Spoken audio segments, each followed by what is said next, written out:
Donc, ce que j'aimerais travailler avec vous ce matin, si vous acceptez le projet, c'est que maintenant qu'on a étudié un peu, je pense, celui qui n'a pas bien retenu, c'est pas grave, tout est enregistré, il peut réviser. Un sujet assez profond qui s'appelle la troisième bracha de l'Amida, l'Akdusha. On a expliqué un petit peu, Raymond, la complémentarité entre la première et la deuxième et la troisième bracha. Ça t'évoque des petits souvenirs comme ça lointains? Lointains. Et puisqu'on a étudié Akdusha, maintenant il est tout à fait naturel d'étudier, je reprends, puisqu'on a étudié Atakadosh, il est tout à fait naturel d'étudier maintenant Akdusha, que c'est intimement lié. C'est tellement lié qu'on avait expliqué que les trois fois qu'on dit Atakadosh, Shimcha Kadosh, à l'origine, ça aurait dû être Atakadosh, Shimcha Nora, c'est une notion de crainte. Atakadosh, c'est plus une notion d'amour, c'est une notion de sentir complètement annulé à Kadosh Baruch Hu. Vous rappelez, c'est quoi la Akdusha? C'est l'annulation. On s'annule à quelque chose qui, toujours coup, mais je détermine en disant quelque chose, je sais pas comment le dire, ouais. On s'annule, parce que comme c'est quelque chose, comme Hachem nous dépasse, donc c'est quelque chose. Il y a un problème d'expression. À chaque fois que tu vas devoir parler de Dieu, tu auras un problème de t'exprimer parce qu'il te dépasse. Donc, quels que soient les termes que tu vas donner, ils seront faux. C'est pour ça que je me corrige à chaque fois parce que je ne sais pas quoi dire. Et c'est ça la crainte. C'est que tu ne sais pas quoi dire. Vous comprenez ou pas? Et comme je ne sais pas quoi dire, c'est qu'on a dit que cette troisième bracha, elle est très avare en mots. Atakadosh, Shifrakadosh, de Shimrulana, Atakadosh. Qu'est-ce que tu peux dire? Tu peux rien dire, puisque justement, ça exprime le dépassement. Ça exprime l'effacement. T'as l'eau, t'as l'eau, non, non, non. Dan, on a fait une synthèse. On a fait une synthèse. On a dit que qu'est-ce qui fait qu'Hachem nous dépasse? Pas parce qu'il est, comme il a dit Monsieur Atlan, séparé du monde, parce qu'il est tellement tout que je n'existe pas. Donc de comprendre que je n'existais pas, ça me dépasse, hein. C'était la seule réalité auquel. Tu te rappelles le mec qui disait, euh, il travaillait dans les stations-service. Il dit, je pense donc j'y suis. Tu te rappelles ou pas? Bah oui, parce que derrière le magasin, il joue au poker d'ailleurs. Je pense donc j'y suis. Ah, dans le rap, parce que c'est pas là, c'était sur ce point-là, hein. Ça m'intéresse ce que tu dis, Dan. J'aimerais le comprendre. D'après le Rajba, le Koudak, il n'y a que lui, comme dit, qui peut nous donner. Non, le Rashba tel qu'il est écrit, ouais, on l'a pas suivi. Lui, c'est une Nekuda, on va dire, moussarit, où il a un peu enlevé la notion justement de dépassement de la Gdusha. Il a plutôt parlé, voilà, bah, il n'y a que toi, hein, c'est tout. La notion du Yichud Hashem. Sans réfléchir à la nature du Yichud Hashem. D'accord? Quand maintenant je viens te dire que c'est quelque chose qui nous dépasse, c'est que le Yichud Hashem, c'est ça la Gdusha. Parce que ça nous dépasse le Yichud Hashem. C'est inconcevable que Hashem, ouais, il soit tout partout et qu'on existe quand même. Donc pour exprimer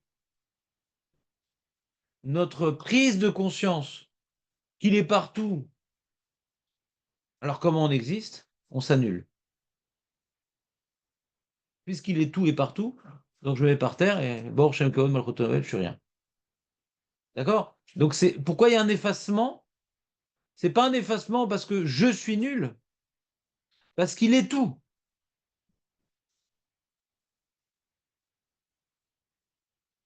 C'est pas une peur, la Gdoucha. J'ai peur et. Non, j'existe pas, c'est tout. C'est plus fort que la peur. Quand on dit Ira Taromemut, c'est je n'existe pas. Et ça, c'est quelque chose qu'on ne comprend pas. Et c'est quelque chose qu'on ne ressent pas.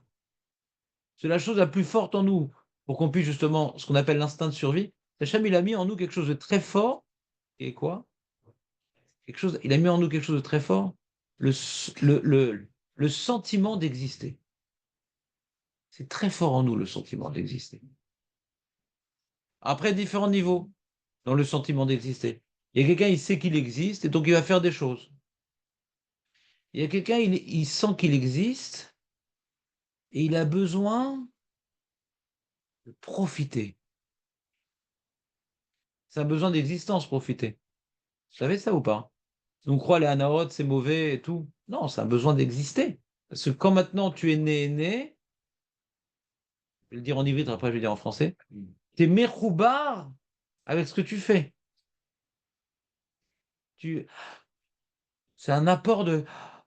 Tu ressens la chose. Tu comprends? L'ana, c'est tu ressens la chose. Tu vas avoir un coucher de soleil, t'es bien. C'est-à-dire, il y a quelque chose de magnifique. Celui maintenant qui ne ressent rien, il est déconnecté du coucher de soleil. Vous comprenez ou pas?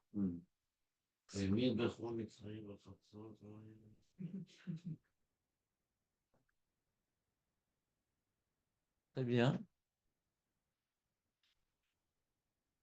Celui qui rentre dans le couscous,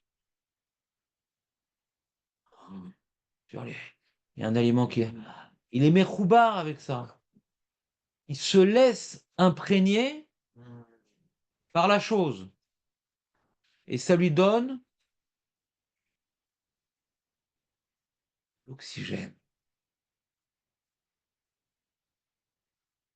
Il va se laisser emporter par des danses ou par des musiques ou par, je ne sais pas moi, la joie de son enfant.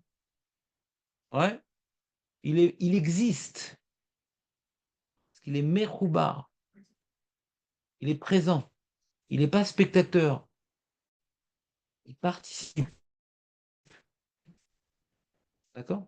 Hachem, il est méchoubar à toute chose. Il n'a pas d'ana, Hachem.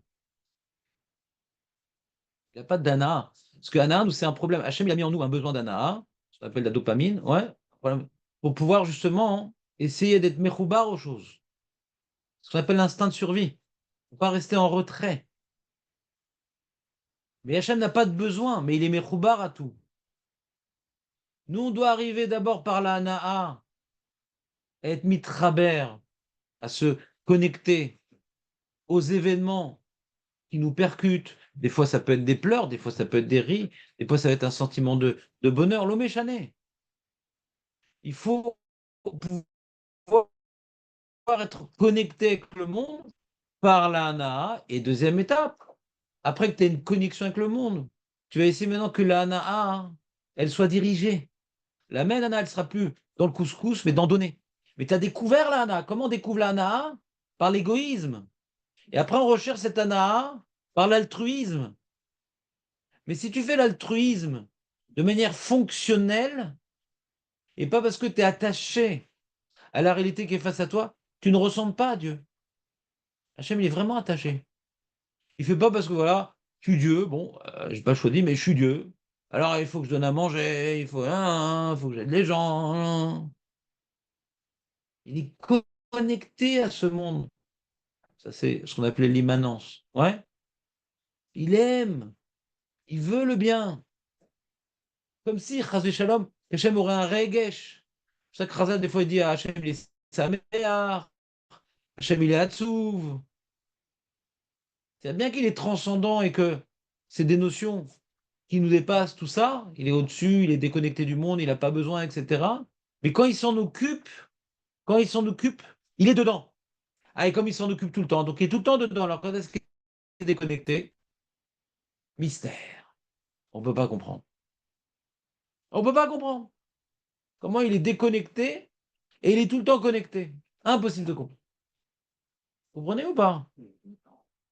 Tu comprends pas? Et tu comprends l'incompréhension? Oui, oui.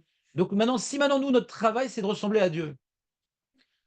On dit, tu dois repenser, tu dois ressembler au côté immanent d'Hachem ou au côté transcendant d'Hachem. Le côté transcendant d'Hachem, tu ne peux pas ressembler. Parce que tu ne pourras jamais être déconnecté de ce monde, tu en fais partie. Hachem n'en fait pas partie. Et on ne peut pas te déconnecter. Le seul personne qui peut être déconnecté de ce monde, c'est le malade. Comprenez ou pas? Il est déconnecté.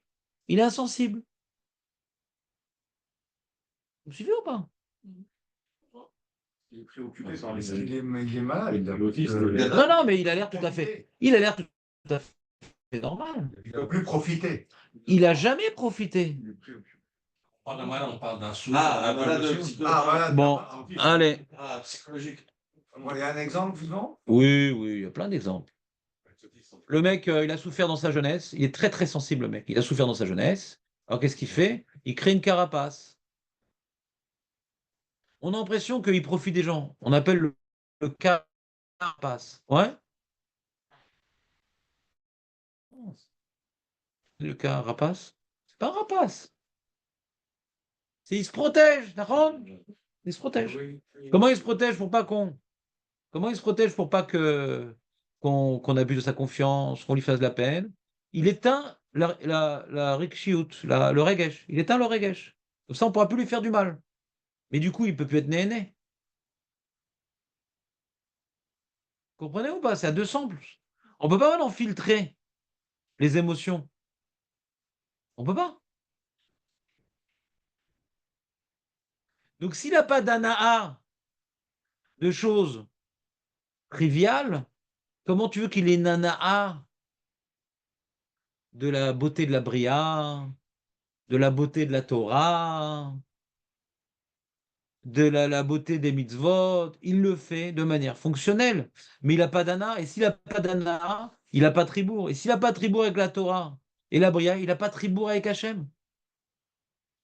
Vous comprenez ou pas? Et quand on parle, donc je reviens à notre sujet, vous vous demandez quel rapport avec le sujet. Il y a un petit rapport quand même. Un petit rapport. Quel rapport avec le sujet? C'est quand nous on a parlé de Gdusha, de sainteté. Après, à sainteté, on a dit ben, c'est ira, c'est la crainte. Alors, toujours quand on parle de crainte, c'est nous, naturellement, la crainte de la punition, je suis nul, je suis rien.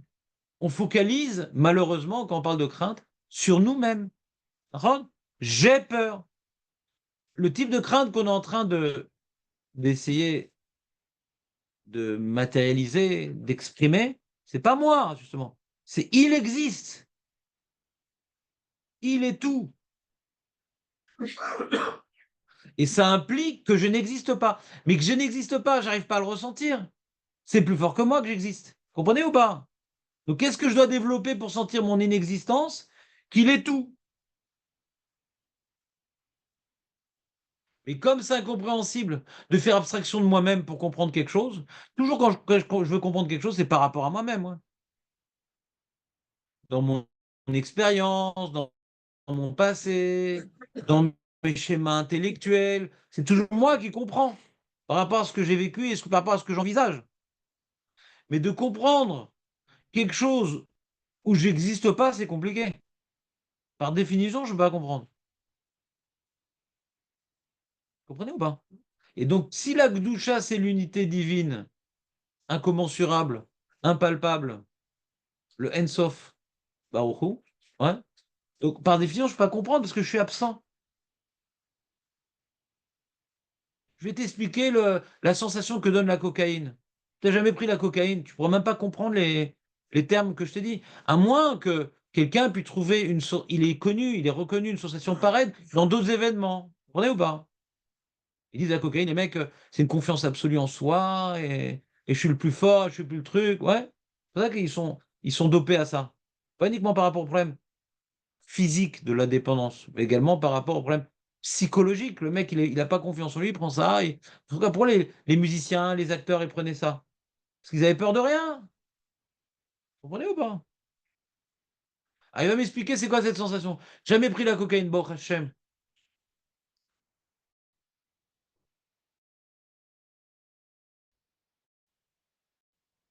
Ah, mais oui, alors je comprends tellement. À moins que les sensations qu'il décrivent, je les ai eues ailleurs. Alors je me fais une idée et j'augmente. Lui, j'ai eu ça à ce moment-là dans ma vie, et lui, il a une intention multipliée par 10. Mais je peux me faire une idée. Mais si je suis pas du tout cachou au truc, j'ai aucune expérience par rapport à la chose, comprenez ou pas? Donc je comprends pas. Donc on me dit Hachem, il est tout, il n'existe pas. Je peux comprendre un truc pareil.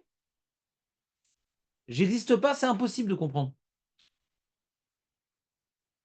Hachem, il a mis en nous cet instinct de survie où toute ma compréhension va passer par rapport au ribourg que j'aurai avec la chose.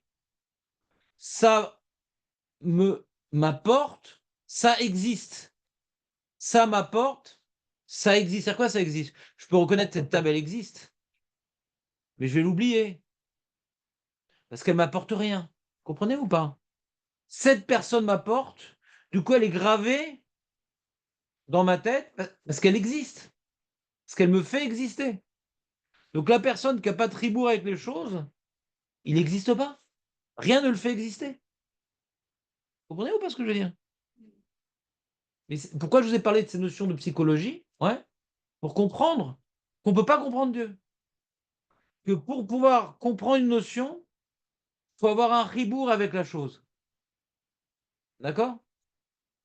Et si on n'a pas de ribour, si on ne se retrouve pas là-bas, si on se retrouve pas là-bas, alors ça ne nous parle pas. Des fois, c'est fonctionnel, on va le faire, mais je m'en serais bien passé. Mais c'est pas un morceau de moi-même. D'accord?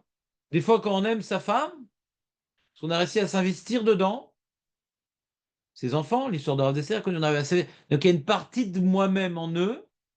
Rav Dessler disait, je suis étonné que ma femme, elle aime beaucoup plus les enfants que moi, alors que durant la guerre de 39-45, j'étais séparé pendant toute la guerre. Je pensais que j'allais avoir plus d'amour que ma femme parce qu'ils m'ont manqué. Elle témoignait plus d'amour que moi parce qu'elle, elle s'est investie dans eux. Donc il y a une partie d'elle-même en eux.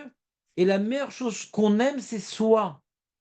Ve'afta lereacha kamocha. Ahavat Rinam, c'est des ch'touillottes. Ahavat Rinam, c'est une expression moderne pour contrer Sinat Rinam. Mais il n'y a aucun Midrash, aucun Zohar, aucun Rishon et aucun Acharon de il y a 150 ans qui ont parlé. J'ai quand même combien de livres? 130 000 livres, ouais, qui a cité cette expression. Parce que on ne peut pas aimer gratuitement. On n'aime que soi. Tu veux ou pas? Et quand maintenant on va arriver à être mitraber, que ça nous donne de la joie, Torah et mitzvot, parce que ça donne de la joie, je vais faire les mitzvot pour elles-mêmes. Mais avant d'arriver à faire les mitzvot pour elles-mêmes, il faut que j'arrive à développer une joie, ça m'apporte. Après que ça m'apporte, donc ça fait, il y a une partie de moi-même dans ça. Il y a un vécu, il y a une joie, il y a des souvenirs.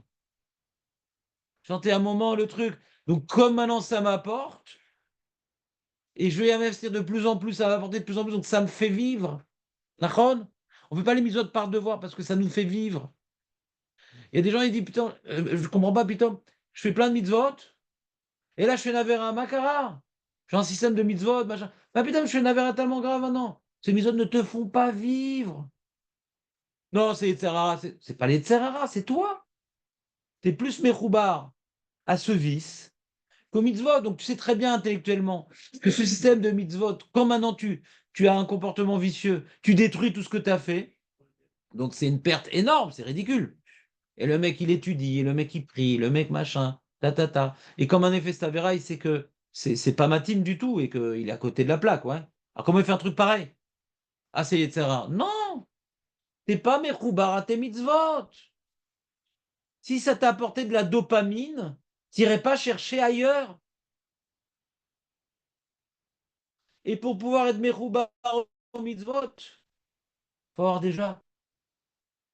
Écoutez bien ce que je veux dire. On a dit quelqu'un qui n'est pas Mechoubar au monde, c'est quoi? Il n'y a pas d'ana. Et pourquoi il n'y a pas d'ana? Parce qu'il a une carapace. Et pourquoi il a une carapace? Il a peur qu'on lui fasse du mal. Vous me suivez ou pas? Comment on peut briser la carapace? Exactement. Vous entendez? Notre ami qui est venu, Baruch Hashem, au bon moment. Puisque la carapace, elle vient de la peur, puisque la carapace, elle vient de la crainte qu'on abuse de nous, si on a bitachon dans la bonté divine, on se laisse porter, on se laisse pénétrer. Parce qu'Hachem ne nous fera pénétrer que des bons événements. On n'a plus besoin de carapace. Donc, écoutez, maintenant, je relis toutes les idées. Donc, quand on a dit maintenant, c'est quoi La Gdusha, c'est Yichud Hashem. Il est tout et il est partout. Il est bon, il donne tout le temps. Cette notion qu'on doit se représenter, il n'y a que Hashem dans le monde. Nous, on n'existe pas, il est là. Il prodigue la vie à chaque instant. Il n'y a rien d'autre que lui. Ça nous fait faire abstraction de nos peurs, de nos fantômes. C'est quoi nos peurs et nos fantômes? C'est des réalités qu'on croit constantes et qu'on ne veut pas les rencontrer de nouveau. Quelqu'un, il a un fantôme, Nahon. Il ne veut pas rencontrer, il a un spectre. Il a peur de retrouver une situation qui l'a traumatisé, Nahon. Donc tellement il la fuit, ben, elle retombe dedans. On l'a étudié cette semaine. Ce que tu fuis, tu génères. Alors comment tu peux arriver de ne plus être poterpé les satanes uniquement Imuna Bakadosh Baruchou, que tout ce qu'il fait c'est pour le bien et qu'il est Ramim. Il n'y a pas qu'il n'y a pas de digne, il y a pas de... Mais pourquoi tu y penses?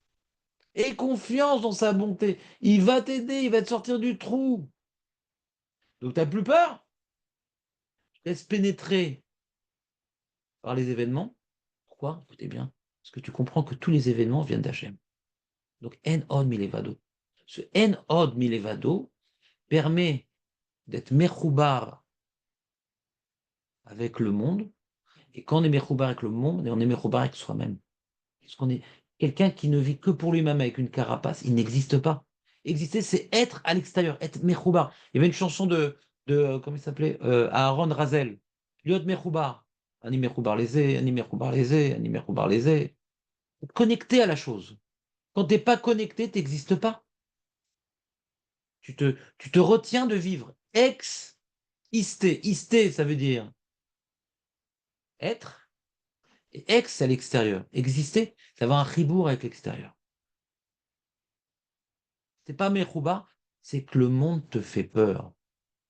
Et si le monde te fait peur, c'est que Akjorhu te fait peur. Et si Akjorhu te fait peur, ou bien il est absent, et c'est pour ça que ça te fait peur, ou bien tu as une mauvaise image d'Akadosh Baruch Hu. Deux schémas. Ou bien il n'est pas là et t'es abandonné, c'est pour ça que tu as peur. Ou bien Birklal, tu crois qu'Akjorhu, il punit. Mais si tu crois qu'Akjorhu, il punit, tu as oublié que chaque instant de vie provient de lui. Combien maintenant, en statistique, Hachem il agit?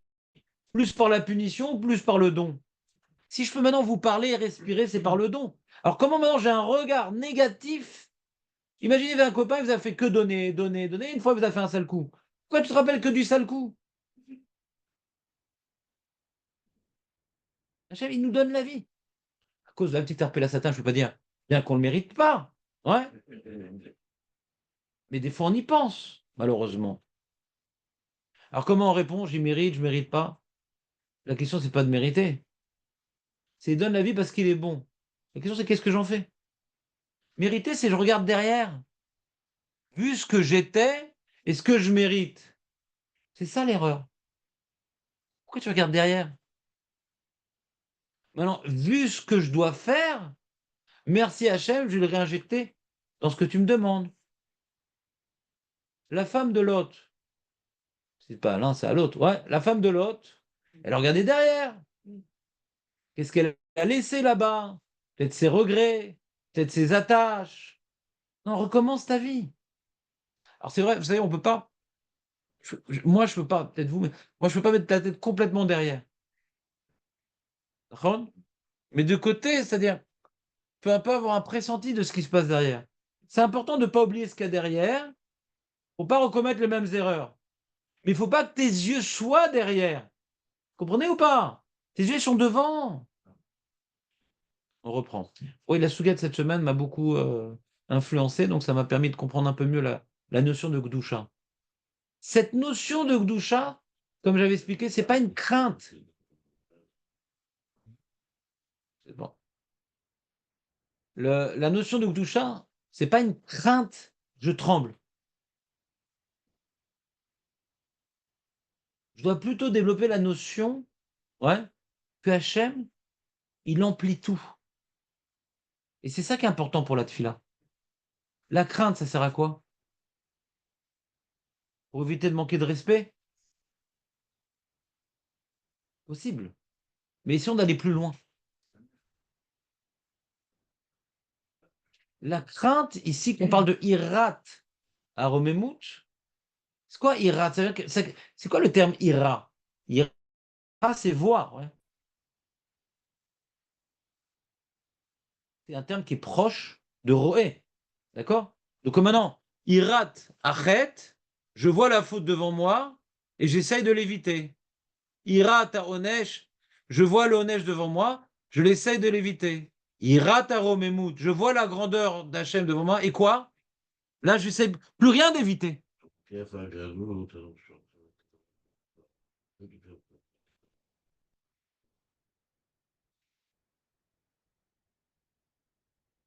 Irat oremut. Irat aromemut.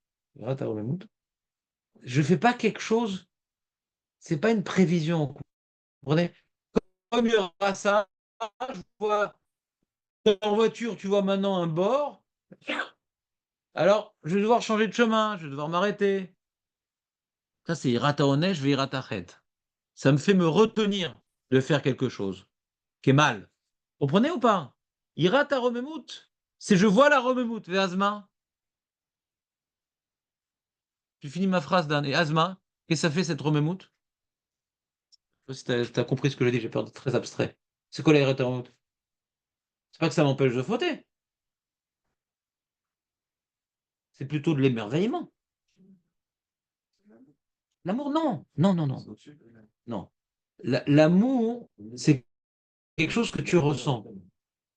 La rememoute, ira, c'est quelque chose que tu vois. Ça reste quand même extérieur à toi. Tu comprends ce que je veux dire? Quand maintenant tu as ira ta rememoute pour un rave, c'est pas forcément que tu l'aimes. Tu vas pas l'embrasser. Non, mais l'amour, c'est l'affection. Je sais pas que je suis cholek, mais je pense pas que les termes soient adaptés. Ira ta rememoute, c'est justement, c'est je sens, par exemple, je voudrais être comme lui, je voudrais m'effacer à lui. Tu comprends ce que je veux dire? Quand tu aimes quelqu'un, tu aimes ta femme, t'as pas envie d'être comme elle. Une forme de cavode aussi, hein. Tu peux avoir de la haracha pour ta femme, et là, tu voudrais être comme elle. Mais de l'amour, c'est pas vouloir être comme elle. Tu peux aimer tes enfants, tu veux pas être comme eux. T'as peur de se voir. Je ne sais pas de quoi tu parles. Je sais pas, j'ai l'impression que tu changes de sujet. Moi, j'essaie de faire la distinction. C'est très possible que je t'ai pas compris. Hein. Je vais faire la distinction entre la hava et la ira. Faut qu'on fasse une distinction entre la hava et la ira tachet, ira onesh. Là, j'ai peur. J'ai peur de fauter, pas décevoir, Hachem. J'ai peur de la punition parce que je vais avoir mal. D'accord? Donc, Varlet, c'est pas comme l'amour. Celui qui aime sa femme, ouais, c'est vrai qu'il veut pas la décevoir, mais il va faire quelque chose, pas de manière calculée, parce qu'il l'aime. Ça le remplit quand elle sourit. D'accord? Ah, tu as dit c'est égoïste. C'est l'instinct. L'instinct qu'a mis Hachem dans ses créatures, c'est que qu'est-ce qui nous pousse à faire des choses? C'est le bonheur. Si tu as réussi à faire que ton bonheur, ça soit celui de l'autre, alors Ve'afta l'eracha kamocha, t'as gagné. Mais tu dois faire toutes les choses par bonheur. On pourrait y arriver, il faut faire des sacrifices. Mais le but, c'est le bonheur. Alors, j'ai pas dit qu'on arrive. Mais s'il n'y a aucune mitzvah qui nous apporte du bonheur, c'est qu'on n'a pas un point en commun avec les mitzvot. On ne fait que du sacrifice. Et si tu me dis comment le mec il continue à tenir sans bonheur, bah, peut-être qu'il a ira traite ou ira en neige. On a besoin de rétrait pour commencer à sortir de la bouse. Bah, d'ailleurs qu'on a besoin. Mais tant que tu n'as pas réussi à obtenir de la joie dans la mitzvah, un homme, il a besoin de joie, il va la chercher ailleurs. Il dit, comment ça se fait? Un raf si grand, machin, un truc, il a fait un truc pareil. Il n'avait pas de joie dans ce qu'il faisait. Donc un homme, il va être plongé dans une épreuve qui risque de lui apporter de la joie. D'accord? Comment tu veux qu'il tienne? C'est ce qui fait vivre. Tu ne peux pas lui empêcher d'exister. La Torah ne le faisait pas vivre. Les mitzvot ne le faisaient pas vivre. Là, il se trouve devant une situation où il dit, mais je comprends pas, c'est plus fort que moi. C'est le Yetzer Hara. Ça m'a toujours énervé cette expression, le Yetzer Hara. Parce que ça m'aide pas. On a l'impression que c'est un ennemi complètement différent de moi. C'est la recherche de bonheur. Et des fois, on se plante. Des fois, notre recherche de bonheur, c'est quoi, hein? Ça, c'est Navera. C'est une recherche de plaisir. Ouais, de plaisir éphémère.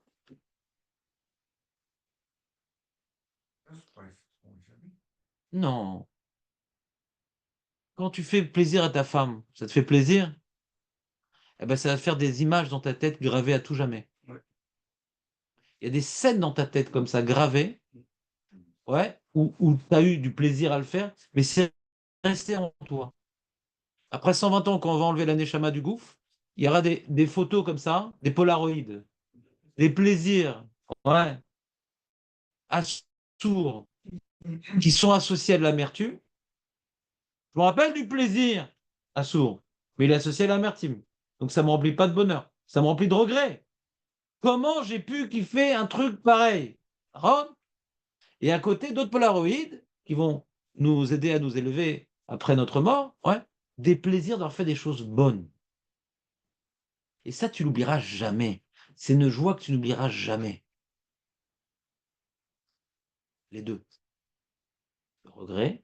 Mais Hachem, dans sa miséricorde, si on fait une vraie tchouva, il pourra peut-être nous déraciner les mauvais souvenirs. C'est une grande miséricorde divine. Ça ne marche pas à tous les coups, hein. Mais je pense que pour qu'il nous déracine, il faut on remplace ces fantasmes vicieux, ouais, et égocentriques et narcissiques par des plaisirs d'ex-isté. C'est comme un homme, quand il réfléchit sans réfléchir, il ressort les choses qui lui plaisent. S'il arrive à faire tout plein de choses qui lui plaisent, qui sont dans le tov, alors il pensera beaucoup moins. Et pas il aurait blâmé, mais en tout cas, c'est ce qu'il explique le Balatana, il y a un bitul berov, une annulation par le rov. Il y a une goutte de cochon qui est tombée, bitul berov, il y a encore du cochon. Mais il y a tellement de marchavot tovot qui montent à l'esprit que les marchavot tarot, elles vont plus le pénétrer. Et c'est quoi ces marchavot tovot? C'est des choses dans lesquelles il s'est épanoui. Il y a eu du bonheur. Comme on dit, le gouffre, il parle. Le bonheur, il arrive au gouffre. Le gouffre, il parle. La femme étudie la psychologie, on a dû t'en parler, Dan. Le corps, il a une mémoire de la souffrance et de la joie. Et il est attiré vers les deux. Il est même attiré vers la souffrance, le corps. Un truc incroyable. Le corps est attiré. Il y a un enfant ou un adulte qui peut avoir un traumatisme, il va rechercher ce traumatisme encore. Et pourquoi? Voir s'il résiste. Exactement. Cette fois-ci, je vais résister. Et il ne résiste pas. Il veut s'en libérer en s'y confrontant pour pouvoir le vaincre. Et il n'y arrive pas. Donc, c'est même les souffrances, qui est une émotion violente, les émotions, c'est ça qui nous dirige. Et la joie et le traumatisme. T'entends, Léon, pas? Ne pleure pas, hein. Oh, d'accord. Donc, pourquoi je vous parle de tout ça? Bien que ça soit lié à la suga de cette semaine. Et pourquoi je vous parle de tout ça? Parce que, pour qu'on comprenne, c'est quoi Irata Romemut? J'avais jamais rien compris à ce Irata Romemut. Et là, grâce à la suga qu'on étudie cette semaine et toute la réflexion que ça m'a amené à avoir sur la vie, sur les choses, sur la façon de voir les choses, etc. J'ai dit, c'était ça Irata Romemut. C'est pas j'ai peur. Parce que quand j'ai peur pour moi, qu'est-ce que tu parles de la grandeur d'Hachem, Mirlal? On est en train de parler de lui, qu'est-ce que tu parles de toi? Fête et Onesh, on parle de toi. Mais Remout, on parle plus de toi. Ah, pourquoi tu trembles? Ah, tu trembles. Tu sens que tu n'existes plus. Tellement il remplit. Je vous donne un exemple. Un mec, il a eu un tel bonheur,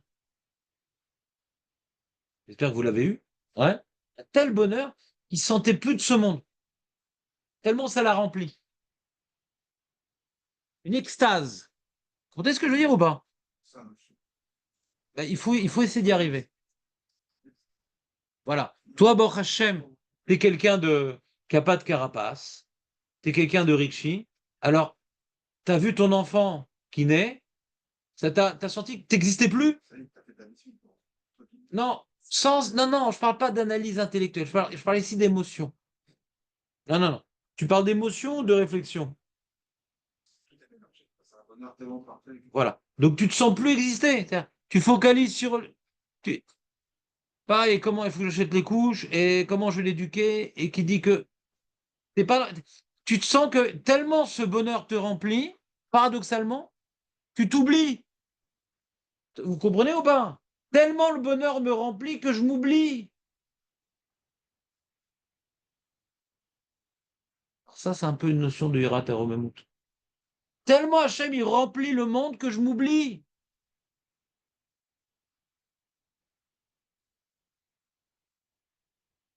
La Hava, à Hu, c'est le Chibour.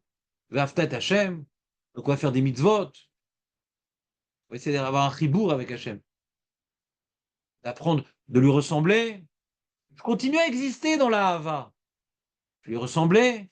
J'essaie de m'attacher à ce qu'il me demande, m'attacher à ce qu'il dit. Je m'attache. J'ai un Chibour. C'est ce Chibour aussi qu'on peut demander à la femme. C'est-à-dire d'avoir avec la femme, avec les enfants. Je m'attache, je m'investis. Je suis sensible à ça, à ses problèmes comme au mien. Comme au mien.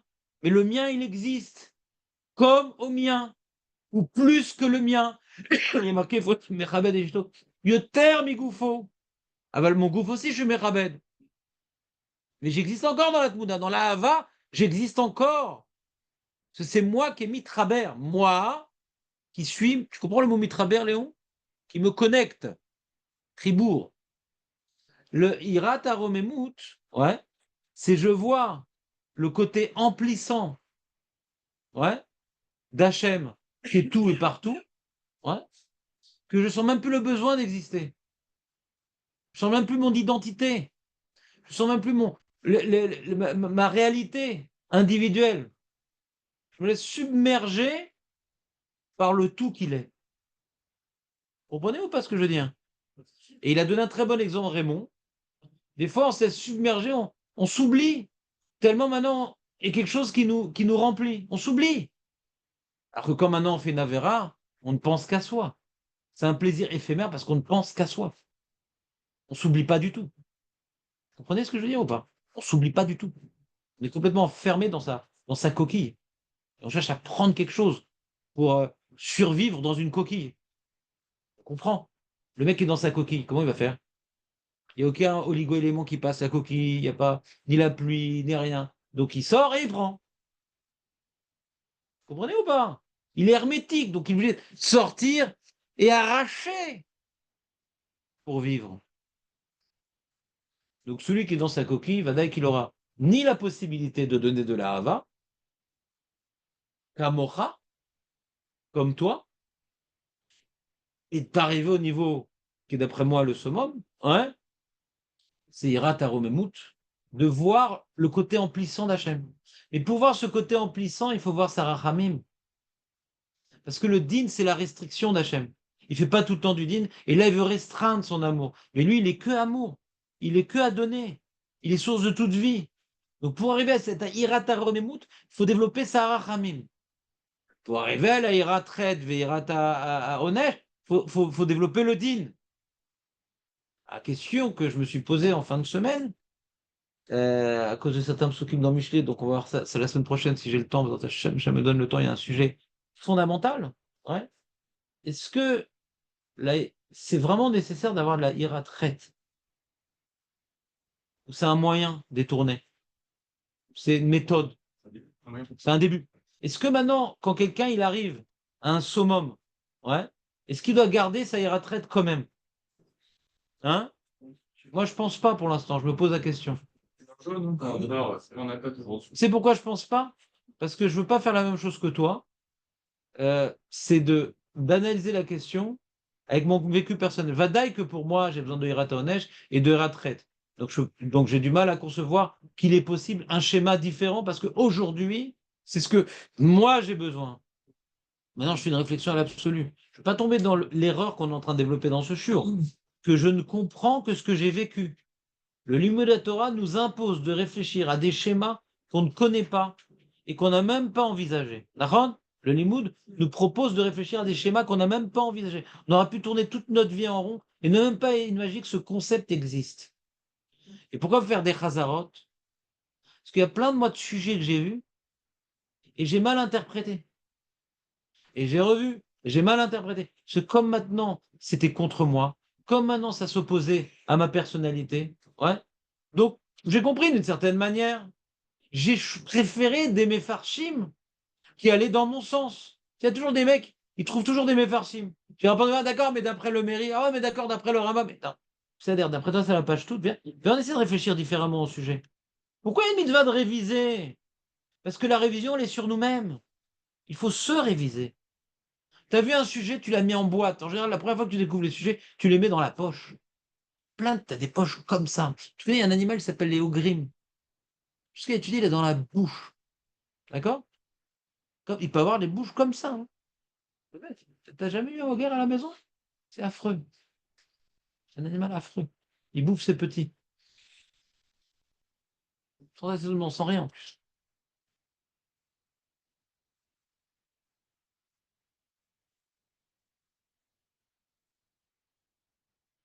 Je vous ai embrouillé? Est-ce que je vous ai embrouillé?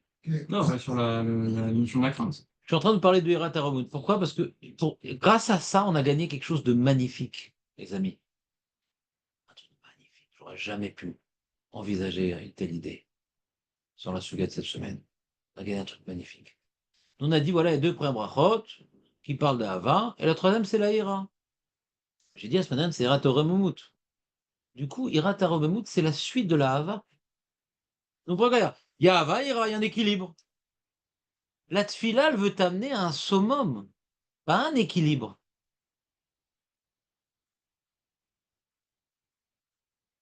Vous comprenez un peu ce que je veux dire ou je suis vraiment pas clair? Moi, je pensais qu'il y avait un équilibre. Après tout ça, demander des choses sans liberté, quoi. Comment? Après tout ça, demander des choses, c'est. C'est naturel. Là, on commence par la prof. J'ai pas compris. Finis ta phrase. Après, ces grandes idées, ces trucs, stupéfaction, plus je vais en parler, plus ça va être. Ouais. Après, donc, me dire d'abord que demande la santé, demande la santé.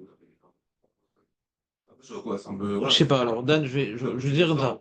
Non, je vais te dire un truc très important. Non, c'est ce que tu vas me dire. Qu'est-ce que je vais te dire? Non, tu vois. Vas-y, ça m'intéresse de À voir. partir du moment où je sais que c'est que lui et tout, alors c'est que Pas lui du tout, pas du c'est tout. d'accord. Mais... Non, non, non. Ta question, pourquoi je ne partage pas ta question? Je comprends ton problème. Non, j'essaie d'interpréter ce qui est à mes yeux, vrai ou non, ce qui est à mes yeux une erreur. D'accord? J'essaie d'interpréter ce qui est à mes yeux une erreur. Nous, quand on parle de tfila, c'est quelque chose de très, très, très égocentrique. Dazorli, Daseli, ce que le Zohar appelle hav-hav, comme le chien qui aboie. D'accord? Un chien. Très bien. Ramenu, Zichronom le bracha, tiknu, bakashot. Ils n'ont pas que été métaken, les trois premières brachot, et les trois dernières. Ils ont expliqué comment demander. On demande d'abord des choses spirituelles qui concernent nous et les autres. Après, on demande des choses, ouais, élémentaires. T'as pas remarqué dans la bracha de la Parnassa, on parle pas de Parnassa. Que ce soit comme les bonnes années qu'il y a eu. Aucune faute matérielle, rien. Kishanim Tovot. C'est un truc de ouf. On nous apprend à avoir des fautes matérielles adaptées. La tfila nous apprend. Regardez, la tfila nous. Ça, c'est une notion qu'on avait déjà dit dans le passé. Aujourd'hui, je la comprends mieux.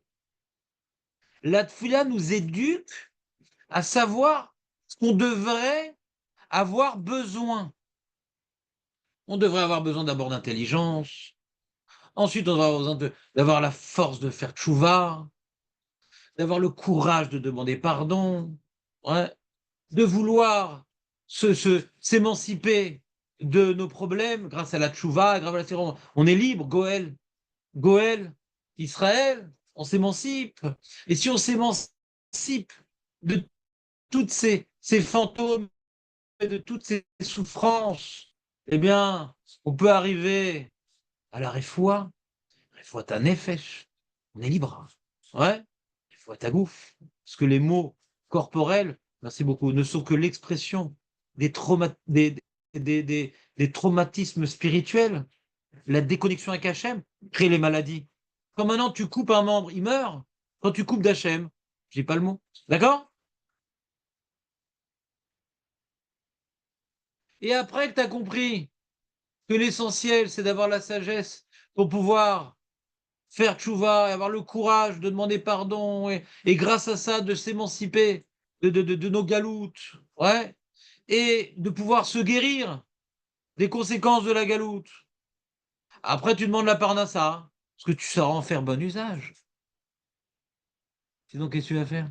Il y a encore des vacances, et encore acheter, et encore manger, et encore truc. Si tu en as besoin, c'est légitime, mais là, on veut t'éduquer, que tes besoins se déplacent. Vous comprenez ou pas? Et c'est pour ça que toutes les brachot que nous faisons dans la tfila, c'est toujours au pluriel. Il faut que tu aies des besoins qui soient pour toi et pour l'âme Israël, sinon ce n'est pas des bons besoins. Si tu ne demandes pas pour l'âme Israël, tu as de grandes chances d'être pas exaucé. Parce que Hachem, donc il s'occupe tout au moins du âme Israël. Donc tu ne peux pas lui demander de donner à toi ce reste parce que tu as oublié qu'il est tout et qu'il donne Bégadol. On est ou pas? Non, David. Et, et après avoir demandé ces choses qui te concernent, on insiste lourdement, mais lourdement, et c'est le grand moment. Ces brachot qui suivent, c'est le grand moment de rêverie. Ah là là, qu'est-ce que je dois faire après? Les courses, le machin, là, là, là. Encore au début, on peut s'en sortir, ça parle un peu de nous, la tchouva, la stira, la parnassa, la refoua. Notre égocentrisme, il comprend pas tout au pluriel, tellement notre égocentrisme, il comprend pas pourquoi on parle de la parnassa, mais c'est rikiki l'histoire. Mais varer Hashanim, Noten Shefa le Am Israël. D'accord ou pas? Pourquoi on dit pas ça? La baraka. Du monde. Ouais. Qu'il y ait des récoltes correctes comme les bonnes années. Mais c'est quoi ce tzimtzum? Tu viens lui te demander un rave, le mec et tout. Voilà, Baruch Hashem, que t'es comme tout le monde dans les années normales. Attends, tout le monde, c'est pas des mecs riches, les tout le monde. Les années normales, bon, d'accord, on a de quoi bouffer, un truc, machin. Bon, d'accord, changer de religion peut-être. La bracha, faut pas être samsen, Aaron. On dit quand tu fais une bracha, faut laisser les portes ouvertes, Aaron. Mais là, on a fait un tzimtzum atsoum. Mais regarde cette bracha comme elle est pourrie. Vous avez déjà compris cette bracha? On la comprend même pas, parce qu'on s'y retrouve pas du tout. Si on t'avait dit, Shachem, itani shefa, ve'jenuchal latet tzedaka, ve'nuchal les samiach et tishti, et bana, et les décolakazé. Mais on aurait versé des larmes, on l'aurait kiffé cette bracha-là, on l'aurait fait, mais kola kavana, nachon ou pas? Mais kola kavana, mais ils nous ont bousillé avec cette bracha! Elle m'intéresse pas cette bracha, on parle d'agriculteurs, Birkala, vous savez de quoi on parle? Je suis pas un pecno, je suis pas un paysan. De quoi on parle? C'est nos manières, Loti. ברך עלינו, השם יגנו, את השנה הזאת, את שנה הזאת, ואת כל מיני תבואתה לטובה. Mais je m'en fous, on va importer du blé. Qu'est-ce que je m'en fous, Bichlal? Que la récolte elle soit bonne. Ça m'intéresse, la récolte. Je suis pas un paysan. Et la filanelle, ils avaient du riche. Qu'est-ce que je m'en donne? Je m'en fous, non. Mais Anchek Nesedak de l'Im là-bas. Les Chachamim tout, hein. Ils savent très bien que même à l'époque, il n'y avait pas que des gens qui gagnaient leur vie que par la récolte, hein, il n'y avait pas que ça. Donc pourquoi ils n'ont pas été collèles les autres? Il y a des gens qui ne gagnaient pas de leur vie de la récolte. Hein. Ça y sait. Ça y sait. Veten tal ou matar livracha. Akol peladava. Bon, d'accord, on a parlé de ça. Verave pnetevel, vesaba et aolam kulo mituvar. Et on soit rassasié. Rassasié. Le monde entier. Pas l'homme Israël. Pas l'homme Israël. Le monde entier. Le monde entier. Ou malé yadenu mi birkotera, ou mi osher matanot yadecha, remplit nos mains. Ce texte-là n'est pas dit par les Ashkenazim. La source de ce texte-là, je crois que la première fois où je l'ai vu citer, c'est dans le Ritva. Le Ritva, il rapporte dans Maseret Tanit de ce texte-là. Les Ashkenazim, il rajoute juste Matar ou pas, Nachon ou pas, Nathan. C'est le même texte toute l'année. Nous, on a plein de rajouts. C'est-à-dire, on était complexé sur la richesse des Ashkenazim, on va rajouter des trucs. Anila Odea, Vous sachez que les Sparades, ils étaient beaucoup plus riches. à l'époque. Oui. D'accord. Mais pendant 6 C'était plus des grands mois, on l'a dit pas, commerçants. son bracha. Comment? On dit Baréchénou, on l'a dit pas. Donc... Pendant 6 mois, on l'a dit pas, il a dit. D'accord. Donc tu dis, il faut voir la bracha en commun. Tu as raison. Donc on dit, Baruchenu Hashem Elokeinu bechol maaseh yadenu, on est une bracha dans tout ce qu'on fait. C'est quoi la bracha? C'est la shefa? Non, bracha. Une bracha dans ce que je fais. Que ça réussisse. Ouais, C'est beau ça quand même. bien fait. Ou barer shenatenu, et bénis nos années, betal ele ratson, bracha ondava. Beti acharita chayim, et que à la suite de cette année, on ait la vie, ça va. Shalom, Keshanim, Atovot, Livracha. Comme les bonnes années quand il y a la bracha. Mais imagine, c'est quoi ces années-là? On n'a jamais. Non, mais l'Omeshane, même si toi, tu n'as pas connu. Il y a déjà une année où tout le monde était riche et pouvait offrir des diamants à sa femme. Non. Bonne année, c'est que on manque de rien. Mais pas qu'on a un surplus énorme et qu'on se prend pour Rockefeller. Vous comprenez ou pas? Il n'y a pas de fantasme dans cette bracha. C'est un peu voulu de penser comme ça. Tu comprends ce que je dis ou pas? Comme les bonnes années. Mais non, mais les mecs, ils rêvent. Les mecs, ils rêvent de pas des bonnes années. On veut la patate. Pas les bonnes années. Et les voitures. Par exemple, le dernier exemple. Si tu regardes les bonnes années de l'époque, peut-être qu'on est déjà arrivé. Ah oui, mais je ne vais pas te dire à mon nom. Mais qu'est-ce que je m'en fous? Ça n'a jamais tué quelqu'un de ne pas avoir de dira. Crever de faim, oui. Tu manges à ta faim? Alors, tu n'as pas le sentiment d'être autonome parce que tu n'as pas de dira. Tu sais que maintenant, chaque mois, tu grilles 4 000, 5 000, 6 000, 7 000, 8 000 shekels et c'est un mauvais investissement. Ouais? Narod, c'est des réflexions. Mais tu vis. Tu peux être heureux avec ta femme, tes enfants, tes amis. D'accord? On a un potentiel énorme aujourd'hui. Même que la dira, ça ne se vend plus, une dira. Enfin, ça se vend, mais ça ne s'achète plus, pardon. Ça se vend, mais ça ne s'achète plus. Ouais. Il y a toujours des mecs là, pour nous contrarier, qu'il y a quand même des gens qui l'achètent. Ouais. Oui. Ah oui. Et ça ne se vend plus. Enfin, je ne sais plus comment le dire. Non, Donc, ça s'achète plus. ça ne s'achète plus, voilà. Quelqu'un de normal n'achète plus une dira, c'est quelqu'un de normal. Si tu achètes une dira, tu n'es pas normal. Ça va te faire soigner. Ouais.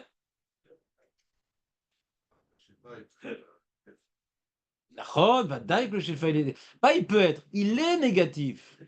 On a déjà fait un sur ça. À chaque fois dans la Torah, il est marqué Vesavata.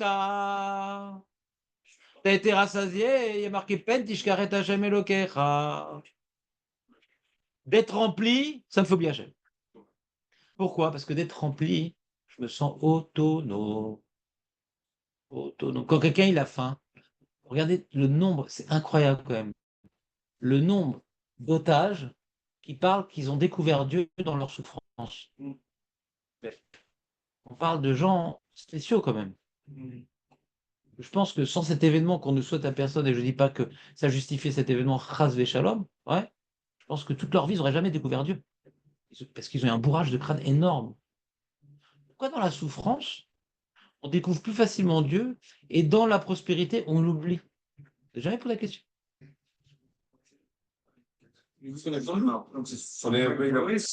Comme on est égoïste, et quand on a compris que je ne peux plus rien faire pour sauver ma peau, je suis obligé de créer Dieu. C'est une vision intellectualiste, ouais. D'après la Neshama, machin, il est possible qu'il y ait autre chose. Mais si on réfléchit de manière psychologique à la chose, ouais, je crée Dieu pour survivre.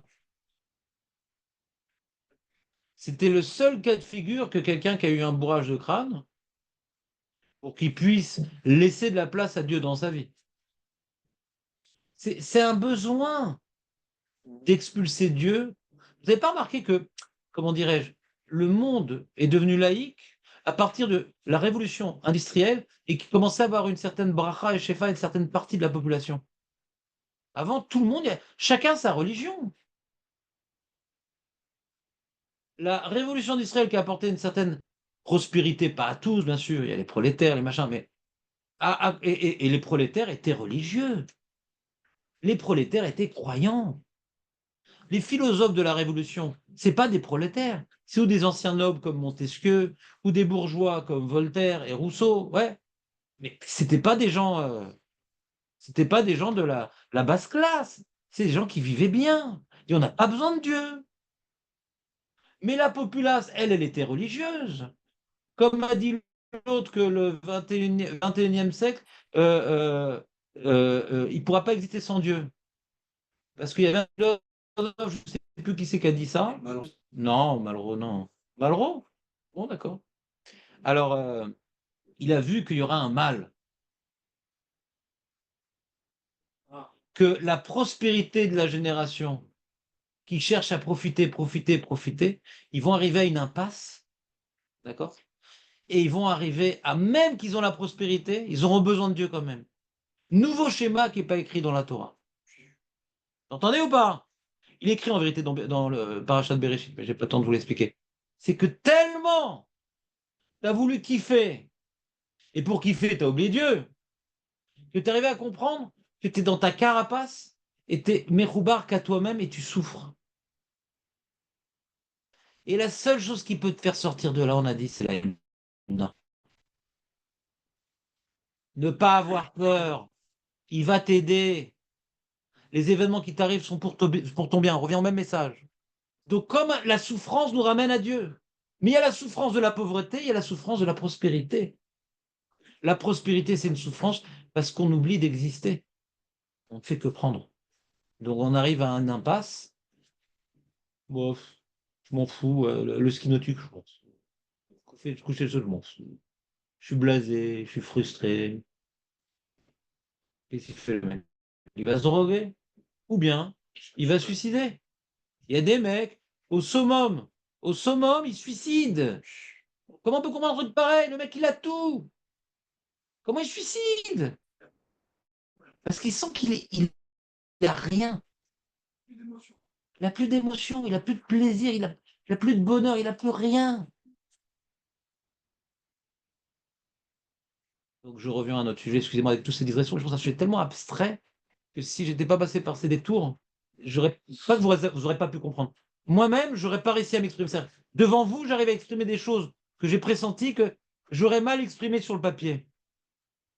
Parce qu'en m'écoutant parler, je sens qu'il a besoin de cet exemple-là, il y a besoin encore de cet exemple-là. Donc c'est plutôt comment dirais-je, une expérimentation aujourd'hui, en direct, d'une idée nouvelle. Nouvelle. Je reprends, c'est quoi l'idée nouvelle?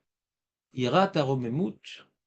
Si tu sens tellement qu'Hachem, il est partout, que tu te sens rempli de son existence jusqu'à oublier que tu existes. Et pas oublier dans le suicide, pas oublier dans le sentiment de je n'existe plus. Pas je n'existe plus, il existe. Et il n'existe que lui. Donc la notion de Hirata Romemut est liée à la notion de Gdusha, et la notion de Gdusha est liée au Ichud Hashem. Donc la notion que le Rajba a pressenti que la Gdusha c'est le Ichud, d'accord? Qu'il a exprimé d'une manière partielle, et qu'on a du mal à retrouver les notions de Gdusha dans ce qu'il a expliqué. Mais il a pressenti une idée, qui a été développée par le Tzror Amor, et par le... On a vu le Nefesh HaChaim aussi? On a parlé de Nefesh HaChaim? Je vous ai pas fait Nefesh HaChaim et le Maharal? Mais quel abruti! Oh, du shalom. Quoi? C'est quoi ces mots? Ah bah, c'est magnifique ça! Donc, je suis loin du compte, les amis. Donc j'ai juste fait le Tzror Amor. D'accord. Le Tzror Amor, c'est le premier à voir, comment dirais-je, enfin le premier que j'ai trouvé, encore une fois. On a dit il est antérieur au Beth Yosef, puisque c'est le papy de la femme du Beth Yosef. Le Tzror Amor. D'accord? Il a grandi en Espagne, parce que Beth Yosef lui-même a connu l'expulsion, je crois qu'il avait 12 ans, un peu plus. Et qu'est-ce qui se passe là-bas? Il dit oui, effectivement, il y a une notion de Yichud Hashem, il y a une notion de Gdusha, et il rapporte le passage de Hana, vas-y, dis-moi, Kadosh, qui en Biltera. Lama, tu es Kadosh parce qu'il n'y a rien d'autre que toi. Le Zohar dit, Lama Takadosh, parce qu'il n'y a rien d'autre que toi. Dial Pipchat, il explique comme le Rajba. Il faut savoir que c'est le monothéisme. Tu t'adresses qu'à lui et il n'y a rien d'autre. Mais il dit non, d'après le Zohar, c'est pas Stam, une notion qu'on a greffée ici dans l'Akdoucha. C'est l'Akdoucha. D'après le Rajba, on a l'impression que c'est Tofes Trump. Il y a besoin de. Hachem, il est gentil, donc je lui fais confiance, je peux lui demander tout. Hachem, il peut tout faire, et il n'y a que lui. Il a fait une conception, on va dire, logique, comment on s'adresse à un homme. Il est construit sur comment on s'adresse à un homme, ouais, le Rajba. Et là, on a l'impression qu'il a pris en otage un peu la bracha. Quel rapport avec la Gdusha? On va dire Ata Echad, Veshimcha Echad, pourquoi Ata Kadosh? Vous comprenez ou pas? On a posé une question à une époque. On le dit dans la Mincha de Shabbat. Ata Echad, Veshimcha Echad, Ve'amecha Echad. Pourquoi Ata Kadosh? C'est une notion abstraite. Ata Echad, on comprend. D'après le Rajba, on n'avait pas compris tellement. Euh, on a pressenti quelque chose. On a dit, bon, c'est bizarre, c'est intéressant sa construction, mais de dire que Gdusha, c'est Echad. Alors lui, le Tzrorama, il commence à travailler avec le Zohar. Il dit, non, non. La Gdusha, c'est quelque chose qui nous dépasse. Et pourquoi ça nous dépasse? Parce qu'on n'est plus dedans. Hachem, il est tout. En od milevado. Et le Nefesh HaChaim, il développe cette notion-là. Il dit, c'est quoi Kadosh Baruch Hu? Il est Kadosh, il est Baruch. Il est Kadosh, c'est quoi? Il semble être Nivdal du monde. Il est Baruch, tout dépend de lui dans le monde. Le monde est rempli de sa vitalité. Donc ces deux notions qui sont opposées, définissent Dieu et définissent notre incompréhension de Dieu. Kadosh, il est Nivdal. Il n'a pas besoin de ce monde. Il n'a pas besoin de nous. Ouais. Il ne réagit pas. Il n'a pas besoin de réagir. Il s'en fout. Et Baruch, tout dépend de lui. Il s'appelle Baruch, la bracha. Tout ce qui existe, c'est lui qui réinjecte à chaque instant. C'est Akadosh. Comment? Voilà. Alors, comment je l'ai écrit, moi, ce truc-là du Nefesh HaChaim, parce que j'ai beaucoup de temps à l'écrire. Parce qu'en hébreu, il est difficile d'accès. J'ai mis beaucoup de temps à donner une version, on va dire, une version que j'arrive à comprendre.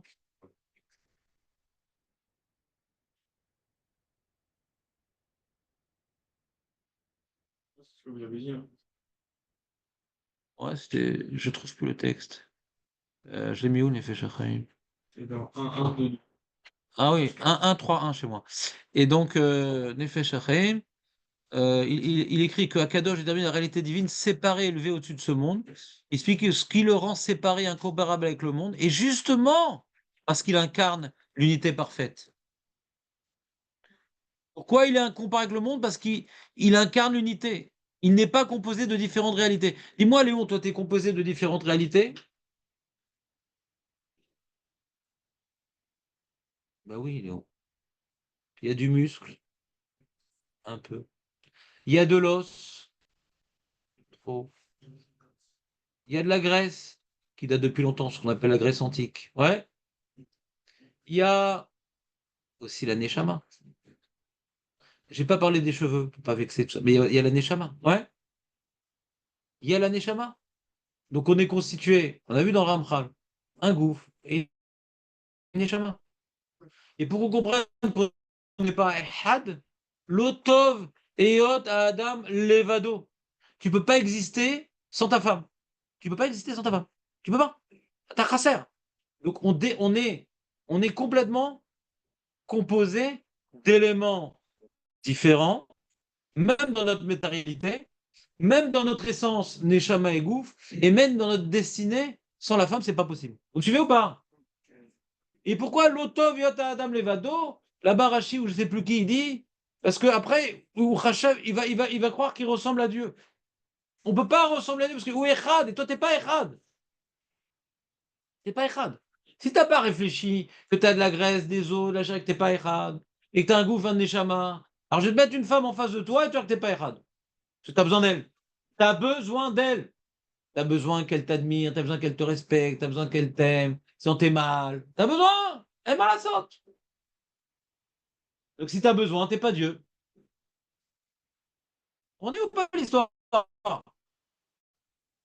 Donc il dit, ce qui fait que Hachem, il est Kadosh, c'est parce qu'il est Echad. On ne peut pas comprendre l'unité divine parce que le monde n'est composé que de réalités composées. Et Hachem n'est pas une réalité composée. Il est indivisible. Indivisible. Vous suivez ou pas? Tu ne peux pas expliquer les couleurs en aveugle Parce qu'il ne les a jamais vus. Tu ne peux pas expliquer à un être composé une réalité monolithique. Tu dois y aller, mais ou pas? Non, je prends des verres d'eau. Prends un verre d'eau, s'il te plaît. Ouais. Je préfère quand tu bois que plutôt quelqu'un dise allô. Vous me suivez ou pas, les amis? Ouais, tiens. On ne peut pas comprendre la réalité divine parce qu'il est Echad.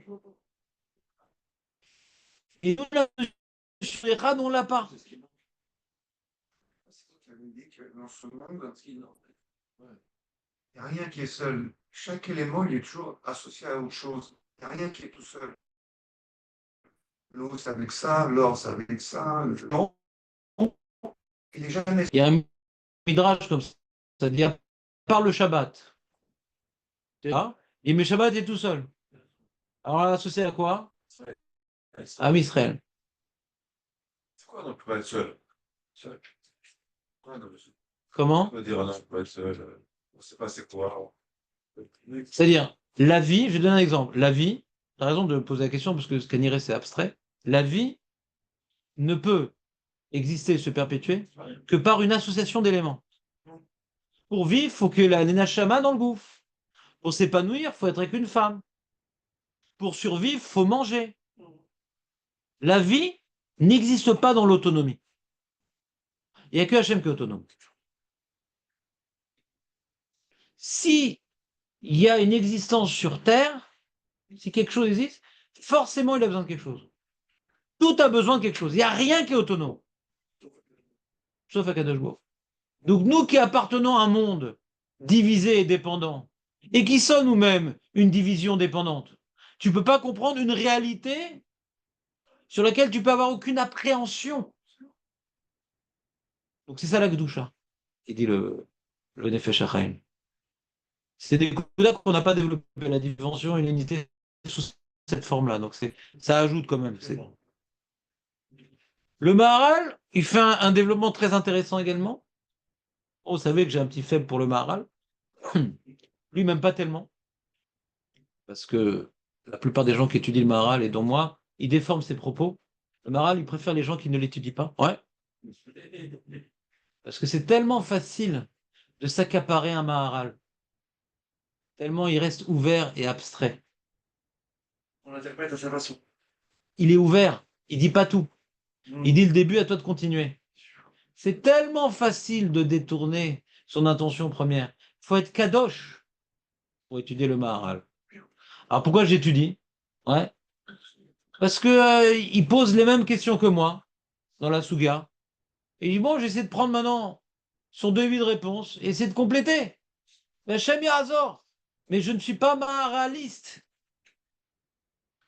Je ne suis pas maharaliste. Pourtant, j'en ai fait des milliers d'heures dessus. Ouais. Je suis son plan. Mais ce que je pense qu'il pense, Kaniré Shelo ou Vadaï Shelo, parce qu'il y a plein d'endroits où même en suivant son compte, j'ai rien Il a compris. publié ses livres ou pas? C'est pas qu'il a publié? Il a tout écrit lui-même. Il a publié, j'ai Lui-même. Quoi? que soit étudié. Ah oui! Non, je veux bien. Je ne sais pas à qui s'adresser, Bémet. Bémet, je ne sais pas. Parce que Adayom, tous les livres qu'ils ont expliqués sur le Maharal, c'est de la paraphrase. Vitoda Rabba. Toda Rabba. Est-ce que j'aurais mieux fait ou moins bien fait? Je ne peux pas dire. Mais en tout cas, les bouquins, c'est le bouquin bleu là sur le Maharal, où il y a 3 lignes en haut et plein de lignes en bas. C'est quoi? C'est te dit tous les endroits où le Maharal il a parlé du même sujet. Comme ça, en faisant l'intersection. Mais te dit pas la synthèse, c'est à toi de faire la synthèse. Tu vas voir, ah, il a parlé du sujet là-bas, là-bas, là-bas, et en recoupant les différents points, ah, peut-être ça qu'il veut dire. Ceci veut dire l'idée que j'ai compris ici, ça rentre pas là-bas. Une équation, quoi. Il t'a dévoilé l'équation, mais c'est à toi de la résoudre. Il n'y a aucun livre au monde qui résout les équations du Maharal. Je les ai tous vus. Aucun livre au monde. Et moi, j'ai voulu le faire, et c'est pour ça que je ne l'édite pas. Ouais. Vous savez, celui qui édite, c'est celui qui veut parler. Édite, celui qui édite, piaf. Attends, je suis en sûr. Donc, j'ai pas besoin de proposer ma thèse. Je pense que ça sera dans mes Hachem, quand je serai très vieux dans mes dernières années. Peut-être je me serai rapproché de la Gdusha et je serai beaucoup plus objectif et j'essaierai beaucoup moins de me mettre dans la poche le Maharal. Peut-être un jour. Mais aujourd'hui, j'ai tellement de travail à faire sur moi que l'instant, on va dire, une aventure intellectuelle, le Maharal. Et je dis, j'espère que c'est ça qu'il a voulu dire. Alors, qu'est-ce qu'il a voulu dire ici, d'après mon erreur incommensurable? Donc, je vous demande d'écouter mon monologue. Ouais. Il explique que les 3 premières brachot, mais ça, c'est pas lui qui le dit. C'est antérieur à lui. Les 3 premières brachot sont en parallèle avec Abraham, Yitzhak et Yaakov. Magan Abraham, Fastosh. Fastosh. Celle-là, elle était trop facile. Ata Gibor, quel rapport avec Yitzhak? Alors les Rishonim, ils disent il a la Gvura, il a la force de tendre son père. Il a eu que son père, il voulait le tuer, il a tendu son coup. Ouais, la Gvura. Et donc on voit qu'il maîtrise complètement son corps. C'est quoi la Gvura? Et Zouk Gibor, Kovachet Yitzhak, comme il avait dit ici. Ouais. Donc où il avait cette Vishat Ayetzer, le Yitzhak Avinu, nachon. Et en plus, il rapporte les Rishonim, c'est pas le Marat. Les Rishonim rapportent que comme maintenant, Avram allait le tuer, d'accord? Il avait pratiquement le couteau sur la gorge, d'accord? Je sais pas exactement où il était où le couteau, on n'a pas mis un tracker sur le couteau, mais je sais pas où il était où, mais en tout cas, il était dans le mouvement de le tuer. Et Hachem, il a fait dire à un ange, arrête-toi, Avram, Avram. Et j'entends des voix. Ouais. Et qu'est-ce qui s'est passé? Donc il allait mourir, Yitzhak. Donc il y a une triatamétime avec Yitzhak. Il y a une première triatamétime, c'est qu'il ne devait pas naître. D'après la complexité génétique entre Abraham et Yitzhak, donc sa naissance, prenez ou pas? Maintenant, comment dirais-je? Hachem, il a dû changer le mazal pour qu'il naisse. Par rapport à Yitzhak et Rivka, pas marqué qu'il a changé le mazal, il a besoin de fila. Il est marqué là-bas dans la Gemara, ouais, que Hachem, il aime la fila des sadikim. Donc il a retenu, mais il n'a pas changé le mazal. C'est pas un S, la naissance des Esav et Yaakov. C'est pas un S. C'est pas un S. Mais il faut prier.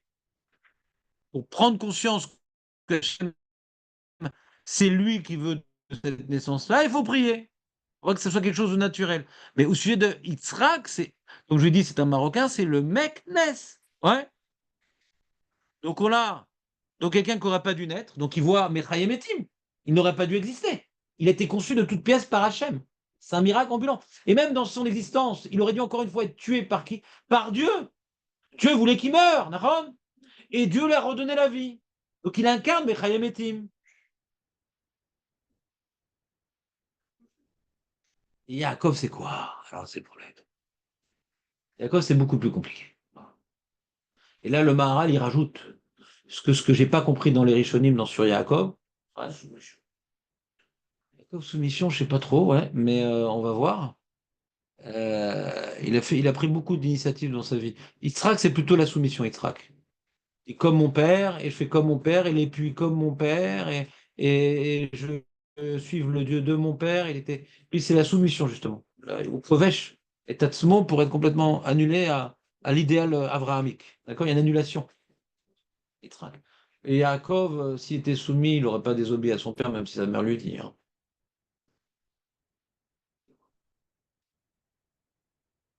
Donc on voit comme un esprit d'initiative dans Yaakov. Maintenant, c'est quoi?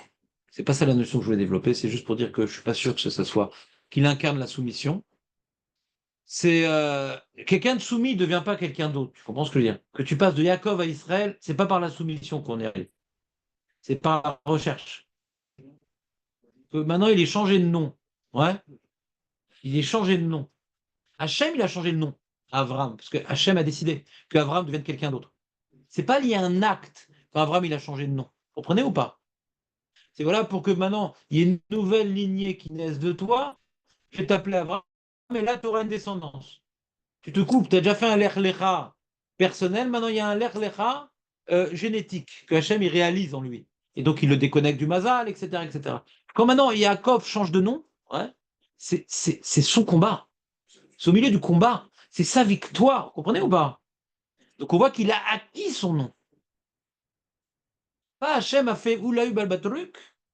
T'étais Avram, t'es Avraham. Avant, tu avais la maîtrise de tous tes membres, sauf 5 membres, je te rajoute le et. C'est un cadeau d'Hachem. C'est un cadeau d'Hachem, le changement de nom. C'est que Hachem l'a promu à une nouvelle réalité. De Yaakov à Israël, c'est pas une nouvelle réalité parce qu'il continue à s'appeler Yaakov. C'est pas une nouvelle réalité. Il n'a pas été déraciné, le Yaakov. D'accord? On peut continuer à l'appeler Yaakov. On peut plus l'appeler Avram parce qu'Hachem dit maintenant, tu es quelqu'un d'autre. Israël, c'est pas quelqu'un d'autre. C'est une acquisition en plus. Il a la darga de Yaakov et la darga de Israël. Il n'est pas devenu quelqu'un d'autre parce qu'il n'a pas fui ce qu'il était. Il a construit quelque chose de plus. Donc c'est pas une soumission. Vous comprenez ou pas? Il a une tellement grande recherche qu'il a développé une nouvelle facette qui était sous-jacente en lui. Le Maharal, il ne parle pas de ça, c'était juste pour répondre à la question. Le Maharal, il dit Yaakov et Doucha, la même chose. Yaakov. Et pour étayer ses propos, ouais, il rapporte l'histoire des pierres. Des pierres. Vous savez que si quelqu'un est en France et qu'à l'époque on ne permettait pas de donner un nom juif, ouais, alors si vous l'appelez son fils Yaakov, il aurait dû l'appeler Pierre. Parce que Yaakov et les pierres, il n'y a que des pierres dans sa vie. D'accord ou pas? Il a poussé la pierre, voilà, il a fait une alliance avec la pierre, il a dormi sur une pierre. On a raté comme pierre. J'avais fait une fois un show sur les pierres. Hein? Ouais, je sais plus. Bon, il n'y avait pas beaucoup de pierres dans sa vie, en fin de compte. Ouais. Même Paracha, c'était pour ça. Ouais. C'était le mot-clé, la pierre. Et on l'appelle d'ailleurs Even Israël. Le Navi l'appelle Even Israël. Ah, c'est important cette preuve. Even Israël. La pierre d'Israël. Il définit comme étant une pierre. Donc c'est le Navi qui témoigne de la particularité, la spécificité et le. Mais c'est quoi une pierre? C'est pas un rapport aussi avec. Je vous demandais c'est quoi une pierre? C'est la base de la construction. C'est intéressant. Mais là, tu parles pas de la pierre. Tu parles de ce qu'on en fait. C'est quoi une pierre? Non, c'est pas vite, c'est plein. Non. Non, je vois le kivoun que tu veux prendre, c'est intéressant, mais tu m'expliques pas c'est quoi la faire? La pierre, je répète, tu expliques ce qu'on peut en faire avec. Moi, je dis c'est quoi une pierre? Pas qu'est-ce qu'on peut en faire avec. Toi, tu expliques ce qu'on peut faire avec. Moi, je dis c'est quoi une pierre? Ce qu'on appelle un BNDR, c'est un marqueur de vie. Encore une fois, qu'est-ce qu'on peut en faire avec? Un truc un peu primaire, bien. C'est le truc le plus monolithique possible. Monolithique. C'est le yahoud. Après ça, Je vais t'expliquer au niveau physique. la pierre. Plus il y a un élément qui est composé, plus tu peux le couper.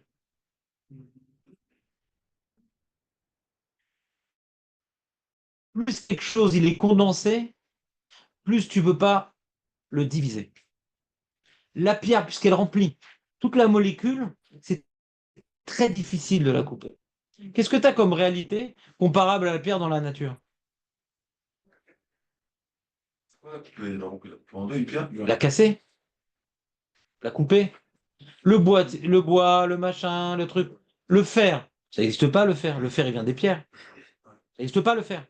Quand tu regardes dans la nature, l'élément le plus solide, ouais, le plus indivisible, il a pour particularité de ne pas être composite. D'ailleurs, des pierres qu'on peut casser facilement, c'est qu'elles sont composites. De l'or, de l'engagement. Il y a différents, il y a des strates, il y a des trucs, des machins. Là, tu peux la casser pas besoin. Mais plus elle va être monolithique, et plus tu auras du mal à la casser. Comprenez ou pas ce que je veux dire?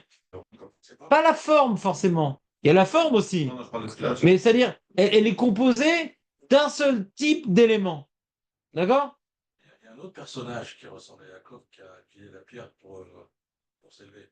Désolé de t'interrompre. Akiva, quand il a vu Je suis désolé. Ouais, c'est intéressant ce que tu veux dire, mais excuse-moi, je vais perdre le fil. Et là, je n'ai pas encore fini le développement. Avant de comparer à Yaakov quelqu'un, laisse-moi finir d'expliquer Yaakov. Après, quand on aura fini Yaakov, tu me diras est-ce que Rabbi Akiva, il est la suite. D'accord? On ne peut pas comparer tant qu'on n'a pas encore déterminé le premier point. D'accord? Donc, ce premier point, c'est Yaakov. Et le Maharal, il dit c'est quoi cette histoire des pierres? Il était dans la détresse la plus totale. D'accord? Il part de chez lui.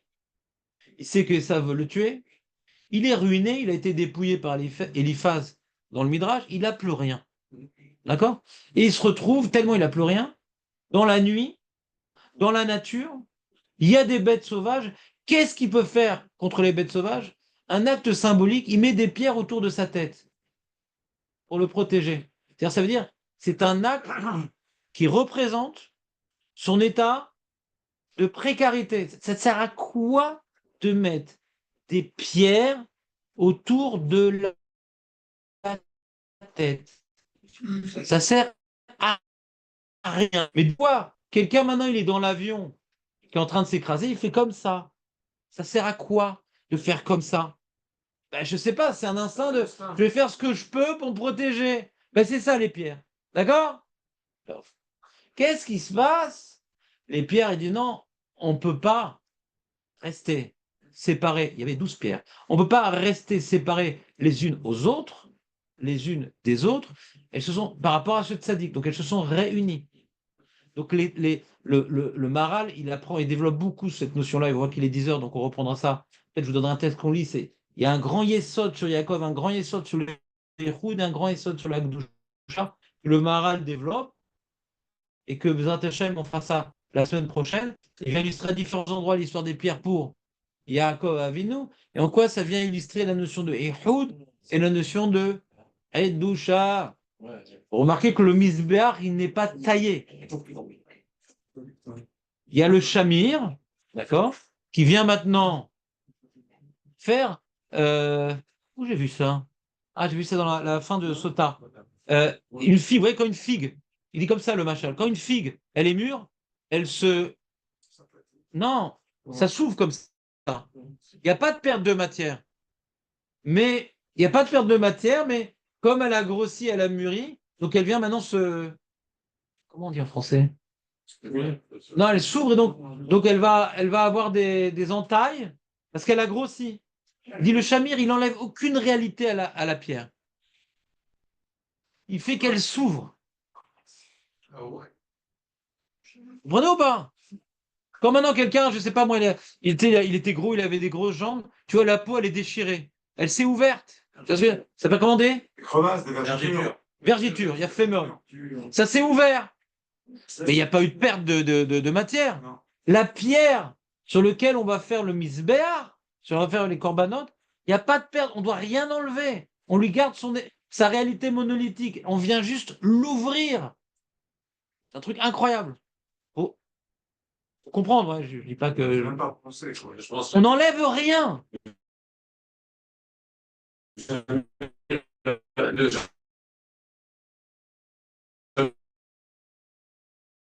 oui. Et qu'on posait la pierre. Oh, ça marche. Je ne sais pas. Donc je ne peux pas vous aider. C'est vrai. Quoi, t'es dans la même. C'est pas explicable, les choses. Ah, ça t'a pas trop saoulé la psychologie, tout ça?